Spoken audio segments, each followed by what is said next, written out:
வீரா மாறன் வந்து பிரியாணி கடை நடத்திக்கிட்டு இருக்காங்க. அதில் வந்துட்டு ஒரு வயசானவர் வந்து சாப்பிட வராங்க. சாப்பிட்டு மயக்கம் போட்டு விழுந்துடுறாரு. உடனே வந்து ஃபுட் சேஃப்டிலேருந்து மறுபடியும் வந்து செக் பண்ணக்கு வராங்க. வந்துட்டு கடையை வந்துட்டு இழுத்து மூடிட்டு போயிடறாங்க. நம்ம வந்துட்டு நல்ல தரமான பொருளை வச்சு தான் வந்துட்டு சாப்பாடு செஞ்சுக்கிட்டு இருக்கோம். அப்படி இருக்கும்போது இப்படி நடந்திருக்க சான்ஸ் இல்லையே அப்படின்னு சொல்லிட்டு வந்துட்டு 2 பேரும் யோசிச்சுட்டு இருக்காங்க. அப்போ வந்துட்டு நமக்கு இருக்க ஒரே எதிரி அந்த விஜி தான். அவள் தான் கண்டிப்பாக ஏதாச்சும் பண்ணியிருப்பா, நம்ம கண்டுபிடிக்கணும்னு சொல்லிட்டு வீரா சொல்கிறாங்க. அதை எப்படி கண்டுபிடிக்கிறது அப்படின்னு சொல்லிட்டு மாறன் கேட்கவும், அவள் ஃபோனில் தான் நம்ம வந்துட்டு ட்ராக்கர் வச்சுருக்கோம்ல, அதை வந்துட்டு பார்க்கலாம் அப்படின்னு சொல்லிட்டு வந்துட்டு பார்க்குறாங்க. யாருக்கும் வந்துட்டு ஒரு மெசேஜ் அனுப்பியிருக்கா லாஸ்ட்டாக அப்படின்னு சொல்லிட்டு வந்துட்டு பார்க்குறாங்க. பார்த்து அதை ஓப்பன் பண்ணால் வந்துட்டு இது வாய்ஸ் வச்சு கேட்கலான்னு சொல்லி கேட்குறாங்க.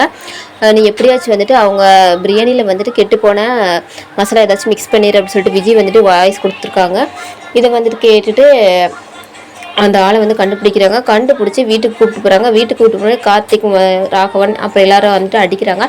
அடித்து கேட்குறாங்க, யார் வந்துட்டு உன்னை வந்து இதை செய்ய சொன்னது, ஒழுங்காக சொல்லிடு அப்படிங்கிறாங்க. உடனே வள்ளி சொல்கிறாங்க, இங்கே பாரு, நீ ஒழுங்காக உண்மையை சொல்லிடு, இல்லைன்னா அண்ணன் தம்பி 3 பேரும் சேர்ந்து உன்னை அடித்து இங்கே புதைச்சிருவானுங்க, ஒழுங்காக சொல்லிடு அப்படிங்கிறாங்க. நான் சொல்லிடுறேன் அப்படின்னு சொல்லிட்டு வந்துட்டு அவர் வந்து சொல்கிறாங்க, எனக்கு என்ன இந்த மாதிரி வந்துட்டு செய்ய சொன்னவங்க வந்துட்டு இந்த வீட்டில் தான் இருக்காங்க, இந்த வீட்டில் இருக்க ஒருத்தங்க தான் என்ன செய்ய சொன்னாங்க அப்படிங்கிறாங்க. என்னது இந்த வீட்டில் இருக்காங்களா, யார் இப்போ சொல்லு அப்படின்னு சொல்லிட்டு வந்துட்டு வள்ளி மறுபடியும் கேட்குறாங்க.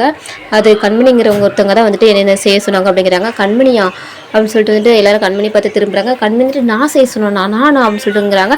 உன்னை மாறந்துட்டு அப்படியே யோசிச்சுட்டு இருக்காங்க. அதுக்கப்புறம் வந்துட்டு இந்த பக்கத்தில் வந்து அடுத்து என்ன பண்ணலாம் அப்படின்னு சொல்லிட்டு வந்துட்டு 2 பேருமே யோசிச்சுட்டு இருக்காங்க, மாறனும் வீராவும். அப்போ வந்து யோசிச்சுட்டு இருக்கும்போது வந்துட்டு அதான் அவனுக்கு தெரிஞ்ச தொழில் ஏதாச்சும் பண்ண வேண்டியதானே அப்படின்னு சொல்லிட்டு வந்துட்டு நம்ம ராமச்சந்திரன் சொல்கிறாங்க. உடனே மாறன்கிட்ட வந்து வீரா சொல்கிறாங்க, மாமா வந்து என்ன சொல்கிறாரு உனக்கு புரியலையா, உனக்கு தெரிஞ்ச ஜவுளி தொழிலே பண்ண சொல்கிறாரு அப்படிங்கிறாங்க. உடனே வந்துட்டு நம்ம மாறன் வந்துட்டு சைக்கிளில் வந்துட்டு ஜவுளியில் எடுத்துகிட்டு ஒவ்வொரு ஸ்ட்ரீட்டாக போயிட்டு வீரா பேரில் வீரா டெக்ஸ்டைல்ஸ்னு சொல்லிட்டு போர்டு போட்டு வந்துட்டு சாரீ வந்துட்டு சேல்ஸ் பண்ணிகிட்ருக்காங்க. நான் தொழில் நல்லா வரணும் அப்படின்னு சொல்லிட்டு ராமச்சந்திரனும் விஷ் பண்ணுறாங்க. இந்த மாதிரி வந்துட்டு எபிசோட் முடிச்சிருக்காங்க. இதுக்கப்புறம் எனக்கு தெரிஞ்சுக்கணும்னா மறக்காம நம்ம சேனல் சப்ஸ்கிரைப் பண்ணிக்கோங்க, கூட பெல் ஐகானை ப்ரெஸ் பண்ணிக்கோங்க. தேங்க்யூ.